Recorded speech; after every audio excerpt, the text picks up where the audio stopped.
जय श्रीकृष्ण. नमस्कार. सेबीच्या काही नवीन रूलनुसार आपल्या इंडेक्समध्ये काही बदल करण्यात आलेले आहेत. ते बदल म्हणजे लॉट साईजमध्ये बदल करण्यात आलेले आहेत. ते बदल पुढील प्रमाणे आहेत. ते अशा आहेत, निफ्टीची जी लॉट साईज होती ती 75ची होती, ती 65 वरती करण्यात आलेली आहे.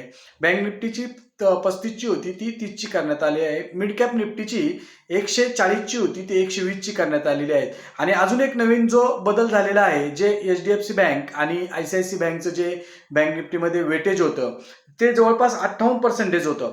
ते आपल्याला कमी करण्यात म्हणजे सेबीने कमी केलेलं आहे आणि 2 नवीन स्टॉक या वेटेजमध्ये ॲड केलेले आहेत. तर एक आहे युनियन बँक आणि येस बँक. तर मित्रांनो, सांगायला एवढंच की जी येस बँक आहे, ही येस बँक खूप काही दिवसापासून म्हणजे वर्षापासून म्हटलं तरी चालेल 19 ते 20-22च्याच रेंज मध्ये आहे.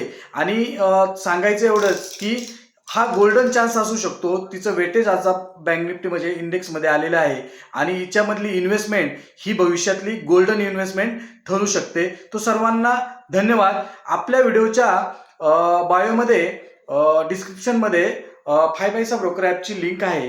त्याच्यावरतून अकाउंट ओपन करा आणि इन्व्हेस्टमेंट स्टार्ट करा, म्युच्युअल फंड स्टार्ट करा. म्युच्युअल फंडबद्दल काही अजून माहिती हवी असेल तर मला कमेंट करा. मी त्याबद्दल अजून काही नवीन माहिती तुम्हाला यामध्ये पुरवली.